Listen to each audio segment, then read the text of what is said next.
assim tão complicado. Se alguém dissesse, olha, você vai ser pai do Filho de Deus, ele podia pensar, olha, pelo menos educada a criança vai ser, né? Então não vai dar trabalho, porque é Filho de Deus, não vai dar trabalho, né? Eu acho. E também não vamos preocupar muito, né, para prover as coisas, porque o Filho de Deus, Deus é providência, então até para sustentar não deve ser também muito complicado. Fora que é seguro também, né?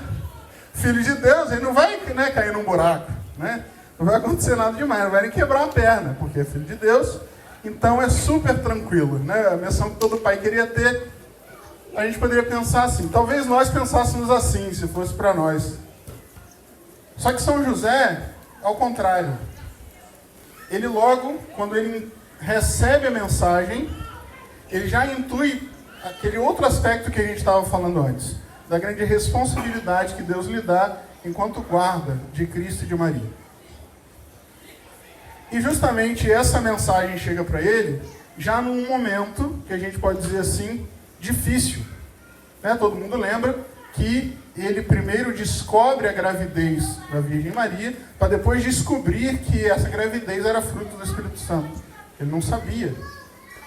E logo depois, né, durante a gravidez, no nascimento e na vida da infância de Cristo, o que acontece é que não existe muita facilidade, pelo contrário, né? São várias, é uma série de dificuldades e problemas, um atrás do outro, não tinha, né, nada que fizesse com que sua missão fosse mais fácil do que a missão de qualquer um de vocês.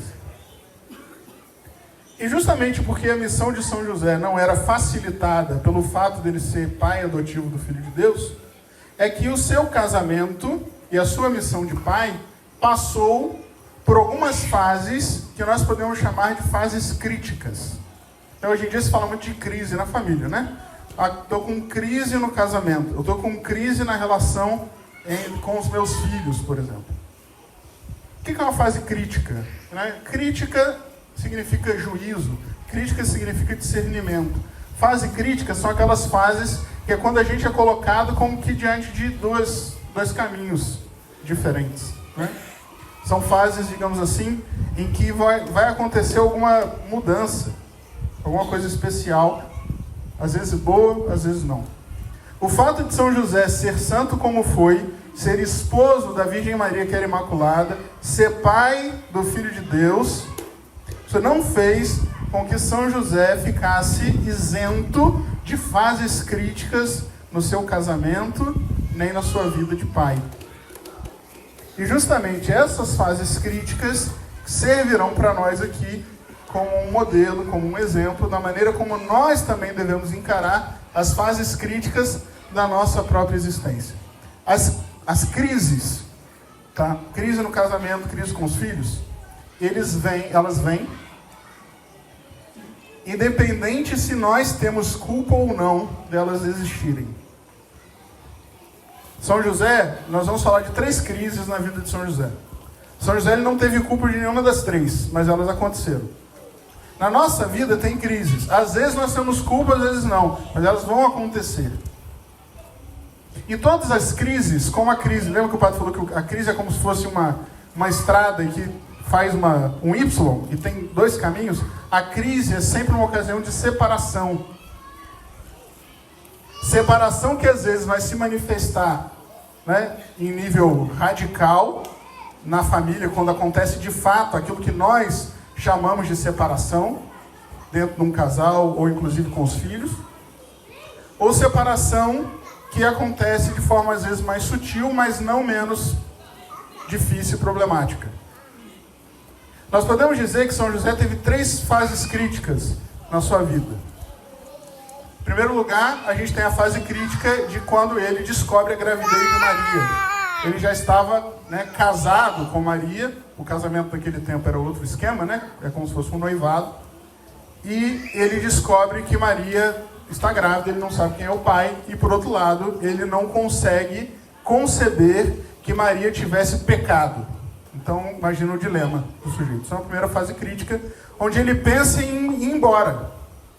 Ele fala assim, eu vou embora porque eu vou embora, e a culpa vai cair sobre mim, porque ela não pode ser culpada, porque eu não consigo imaginar isso, mas por outro lado não tem explicação. Então eu vou abandonar, né? Não seria bem a palavra exata, mas eu vou embora e vou deixar minha família, eu vou deixar Maria se virar aí com Deus, vai saber o que fazer. Uma segunda fase crítica é quando eles estão indo para Jerusalém, né? Como nós estamos fazendo hoje, eles foram fazer uma visita a um santuário, e no retorno, né, tinha aquelas peregrinações separadas de homens e mulheres, e São José acreditando que Jesus estava com Maria, e Maria acreditando que Jesus estava com São José, Nosso Senhor se perde, né? Ou seja, ele se deixa perder no templo, e aí a crise, né? Cadê o Filho de Deus? Simplesmente sumiu, não é só seu filho que sumiu, é o Filho de Deus que desapareceu. 3 dias, né? Imagine só. Às vezes a criança some 30 minutos, os pais ficam desesperados, imagina 3 dias sem celular, sem qualquer coisa, né? E uma terceira fase crítica, a gente pode chamar, que é o momento da morte de São José. Uma terceira separação. Para que a gente possa entender essas fases de forma mais lógica, quero que a gente faça o caminho reverso. A gente comece do último para o primeiro. Né? Primeira grande separação, primeira grande crise que nós vamos meditar, não a que ele viveu, mas que nós vamos meditar, é o momento da morte de São José. A morte é uma fase crítica. A morte é aquela coisa que nós sabemos que vai acontecer, mas que ao mesmo tempo nós não esperamos que aconteça, ao menos não em breve, e que sempre provoca uma irremediável separação na família. Todo mundo que já perdeu alguém sabe como é, né? Ou seja, você perdeu alguém, essa pessoa se separa da família. A morte, como separação da família, ela pode ser encarada de 2 óticas. Ou como se você estivesse morrendo, que isso vai acontecer um dia, ou quando você perde outra pessoa. Né? Quando uma outra pessoa morre, você que fica para trás, o que acontece com você? Em primeiro lugar, né, normalmente você não está esperando. Mesmo quando você está esperando, você não quer que aconteça. E acontece. A partir do momento que acontece, não importa mais o que você vai fazer daqui para frente. Porque a separação é tanta que você não tem mais como guardar. Lembra que nós somos guardas, não só os maridos, tá? Todo mundo é um pouco guarda da própria família. Quando morre alguém da sua família, acaba a sua missão de guarda. E você se sente impotente porque a pessoa está longe, está em outra dimensão, digamos assim, está em outro lugar. Quando isso acontece, o que acontece com você que fica? A única coisa que sobra para você é aquilo que você viveu no passado com relação a essa pessoa. Só que o passado é justamente a dimensão da vida humana que nós não somos capazes de controlar. Porque o futuro a gente constrói, o presente a gente está vivendo, a gente muda, o passado não. O passado não tem remédio. Então, quando a gente perde alguém, a única coisa que fica é aquilo que já ficou daquela maneira. E eu não tenho como refazer isso. E é por isso que nós, enquanto estamos vivendo o presente que vai se tornar passado daqui a pouco, nós devemos construir de tal maneira que o dia que acontecer a separação, a gente não precise chorar e se arrepender daquilo que nós fizemos para trás. Mas o grande drama é que existe uma grande incerteza com relação a esse momento. E é por isso que, enquanto guardas, nós temos que valorizar cada segundo dessa vida que está acontecendo agora, que vai ser o nosso passado depois. Porque, é claro, pode parecer meio clichê, mas não deixa de ser verdadeiro, né? O momento que nós estamos vivendo agora com nossos familiares pode ser o último momento que nós estamos vivendo com nossos familiares. Aquela noite que você dormiu lá sem falar direito com a sua esposa, pode ter sido a última noite que você dormiu com a sua esposa. Aquele abraço que você deu no seu filho, aquela última conversa com o seu filho, pode ter sido a última conversa de fato. E é isso que faz com que nós encaremos a nossa existência e cada passo da existência com um peso diferente. Porque a separação uma hora vai chegar. E na hora que essa separação chegar, a única coisa que nós vamos ter como consolo para além da fé na ressurreição é a maneira como nós vivemos aquele caminho. E a gente sabe, né, vocês sabem que o padre lida com pessoas de luto o tempo inteiro e é completamente diferente, né, quando a pessoa tem consciência de uma vida bem vivida com relação àquele que morreu e quando não tem. Claro que a dor é imensa para os dois casos, né? Mas uma coisa é você chorar a perda, outra coisa é você chorar a culpa. Então, se nós queremos guardar nossa família, o primeiro ponto que a gente faz é: eu vou evitar a culpa diante daquela perda, daquela separação que é inevitável, que é a perda e a separação da morte. Mas é claro também que não é só os outros que morrem, nós também morremos. Quando nós morremos, como foi o que aconteceu com São José, né, existe também uma separação. Só que quando nós morremos, nós temos como que duas opções, né? Ou a gente morre bem na graça de Deus e vai para o céu. Então a separação ela é só aparente, porque a guarda continua. Isso é uma coisa interessante, né? Às vezes os pais ficam meio com medo. Claro, né? Eu tenho medo de morrer, não só por medo da minha própria morte, mas o que vai acontecer com os meus filhos que vão ficar? Então saiba, se você for para o céu, você vai guardar seus filhos melhor do que aqui na terra. Então quando a gente morre e vai para o céu, a gente continua a missão de guardar, como José continuou a missão de guardar. Só que também existe o outro lado da moeda. Existe a perda, ou seja, da vida em pecado grave. Quando nós morremos no pecado e nós vamos para o inferno, então acontece a pior de todas as separações. Porque além da separação do abismo, além de não conseguir mais guardar, vem aquilo que existe de mais trágico, talvez, no inferno, né, do ponto de vista existencial, que é o fato de que lá você vai odiar aquelas pessoas que aqui você amava. Então, quando a gente fala, claro, quando a gente fala de viver na graça de Deus, não é só porque a gente não quer sofrer as penas do inferno, mas é também porque a gente não quer passar a eternidade odiando de todo o coração aquelas pessoas que aqui na terra nós amamos de todo o coração. Porque isso acontece. Isso acontece. Quem está no inferno não existe amor. Se eu estou no inferno, eu odeio. Ah, mas é meu filhinho que eu amo tanto. Mas lá você vai odiar. Porque é só isso que existe naquele lugar. Eu acho que só isso já devia ser motivo suficiente para a gente tomar cuidado para não ir para o inferno. Né? Vocês conseguem se imaginar odiando seus filhos? Então esse foi um grande motivo para que a gente viva na graça de Deus. Então essa é a primeira grande crise, né? A crise da morte. Claro que São José morreu, foi para o céu, continuou guardando, e essa crise não foi uma crise real. Mas antes disso acontecer, nós temos a passagem lá da perda de Jesus no templo. Quando Jesus tinha 12 anos, eles foram ao santuário do templo de Jerusalém, e aconteceu esse episódio da perda. O episódio da perda de Jesus em Jerusalém representa aqueles momentos críticos da família, onde acontece a separação física, a separação da distância física entre um e outro. Isso pode acontecer com o casal, quando eles se separam de fato. Isso pode acontecer, inclusive, na relação entre pais e filhos, quando acontece esse distanciamento. Esse tipo de situação, que infelizmente acontece com muita frequência, é o tipo de situação que coloca também a família diante de uma crise, quando de fato existe amor, porque o amor não quer a separação. E quando isso acontece, como aconteceu com José e Maria, né, com relação a Cristo, a gente precisa fazer um itinerário de retorno.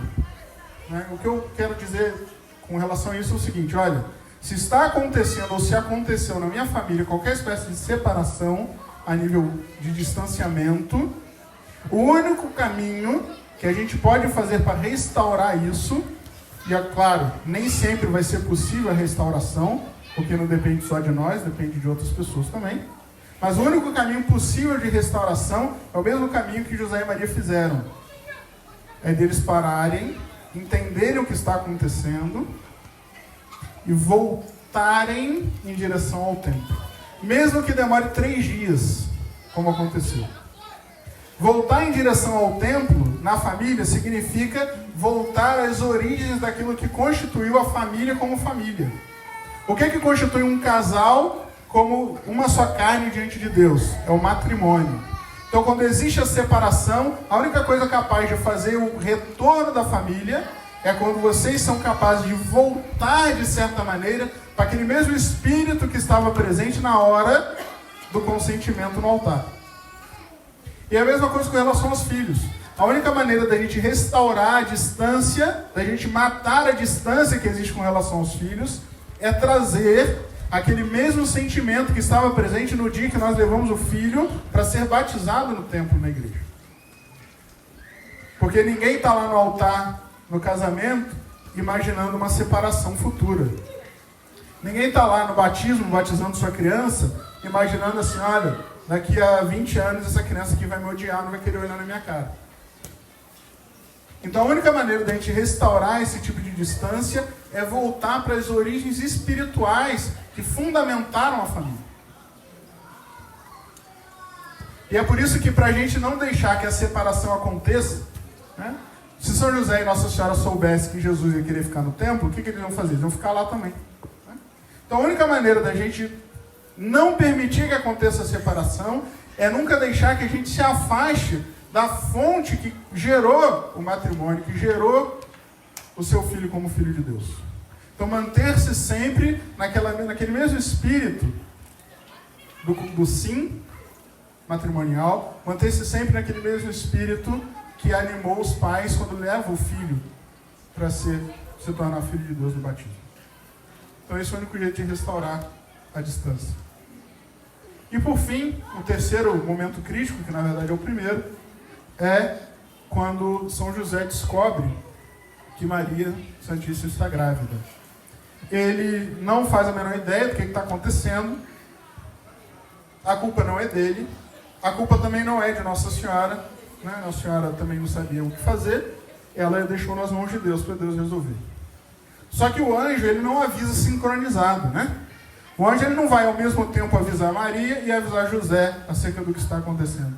Ele avisa em tempos distintos. E esse aviso em tempos distintos, claro que aqui não é nada de culpável, mas representa muito bem aquilo que acontece muitas vezes nas nossas famílias, que é essa falta de sincronização entre um e outro, que faz com que comece a existir uma certa incompreensão, porque homem e mulher, pais e filhos, estão vivendo como que em páginas diferentes. Isso acontece com frequência quando o casal já não consegue mais ter aquela conectividade, aquela comunicação que deveria ter. Aquilo vai se perdendo. E como aquilo vai se perdendo, eles não se entendem mais. E como eles não se entendem mais, lembra que homem e mulher é uma só carne, né? Homem e mulher é uma só carne. Quando isso se perde, vira como se fosse... Sabe aquela pessoa que está bêbada? Que o corpo não funciona direito, não comanda, a cabeça não comanda o resto, e a pessoa vai encabaleando por aí, batendo nas coisas. Então o casal, que é uma só carne, mas que não está unido de fato, é como se fosse um corpo desgovernado. E as coisas vão tropeçando.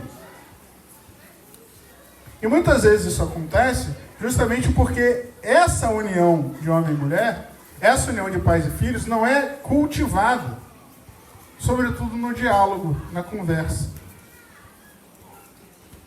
Se homem e mulher conversassem mais, se pais e filhos conversassem mais, eles estariam sempre na mesma página e as coisas funcionariam melhor.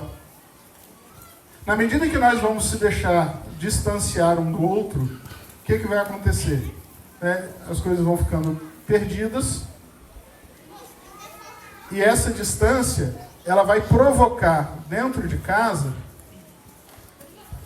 um distanciamento que não é aquele físico da separação de corpos, mas que já é um distanciamento da separação de almas. E muitas vezes esse tipo de separação, eu me arrisco a dizer que esse seja o caso da maioria. A maioria das crises de família viram isso daí. Ou seja, são duas pessoas que moram dentro de casa, mas não se conhecem. São pais e filhos que estão convivendo, mas que não estão vivendo um com o outro.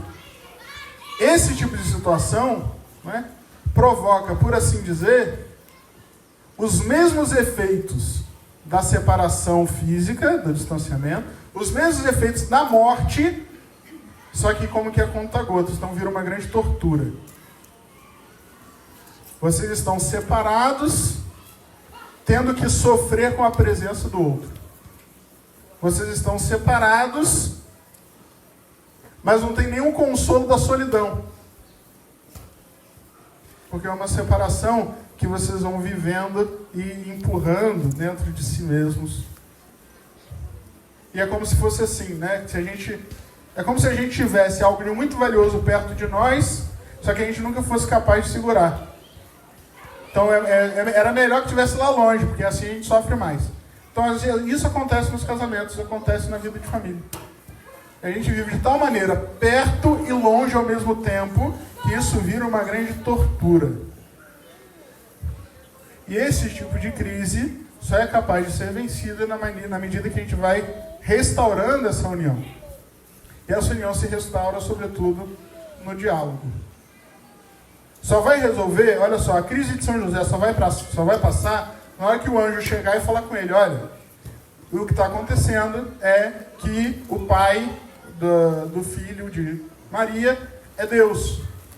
E você deve assumir a criança e você vai fazer não sei o quê. Tá bom. Ele se esclareceu, ele entendeu. Não era difícil de explicar. Era uma coisa misteriosa, etc. Com a gente, o que acontece? Nas nossas famílias, quando tem problema entre vocês, não tem nada de muito misterioso, entendeu? Nenhum de vocês aí vai ter que vir um anjo para explicar nada. Só que se você não explicar a coisinha simples que está causando o problema, vai continuar sendo um problema. E às vezes o problema vai ficar insolúvel. Porque na hora que você decidir resolver e explicar, talvez o outro já não esteja disposto mais a escutar e entender. Então a gente não pode ficar deixando criar esse distanciamento. Com os filhos a mesma coisa. Com os filhos isso é talvez seja até mais evidente. Os filhos, na medida que eles vão crescendo, vão ficando adolescentes, eles vão se distanciando dos pais. E você vai deixando, até a hora que você percebe que já não tem controle mais sobre a situação. Que não tem remédio. Aí você pensa, nossa, mas o que aconteceu? Né? Eu não vi como é que chegou nesse ponto. Mas você não viu como é que chegou nesse ponto porque você não acompanhou o caminho que ele estava fazendo na sua frente. Você perdeu esse contato. Né? É como se fosse, né, que a gente está, claro, hoje em dia a gente vive tudo na base do celular, a gente está aqui na roça, não tem sinal, todo mundo já tem um monte de gente incomodada com isso, né? Então a gente não tem sinal. Se não tem sinal, não chega o quê? Notificação. Né? Mesma coisa. Você está lá com a sua esposa, você está com seus filhos. Se não tem sinal, não tem notificação. Ele pode apitar na sua frente, você não vai perceber. Aí quando você vai ver, já é causa perdida, ou quase lá. Então isso na mente não pode deixar acontecer. Tem que manter esse contato, tem que manter essa conversa, para que os sinais sejam percebidos por nós e para que a gente restaure o contato antes que a coisa se perca. Né? Contato que normalmente era tão íntimo lá no namoro, né, no noivado. Contato com os filhos que era tão profundo quando as crianças eram de colo ainda. Né? Só que na medida que a gente vai se acostumando, se tornando independente, a gente vai perdendo. E normalmente quando a gente perde é na hora que isso mais devia ser cultivado. Que é depois do casamento e na maturidade dos filhos. Então era isso que eu queria assim, falar um pouquinho, né? Para a gente pensar nessa nossa missão de guardas. Aquilo que a gente tem, gente, olha só. Claro que São José ele estava diante dos seres mais preciosos da terra. Só que depois de Cristo e Maria, os seres mais preciosos da terra para vocês é sua esposa, seu marido e seus filhos. Se você não colocar pressão, se você não colocar urgência para guardar isso, você vai perder. E quando as coisas escaparem das suas mãos, vai ser tarde demais. E quando você perder isso, aquilo que mais dava sentido para a sua vida a nível humano, né, que dá sentido para a nossa vida é Deus, mas a nível humano é a família. Isso se perde, sua vida se perde. Então eu não posso viver a minha existência como se tanto faz perder ou não. Né?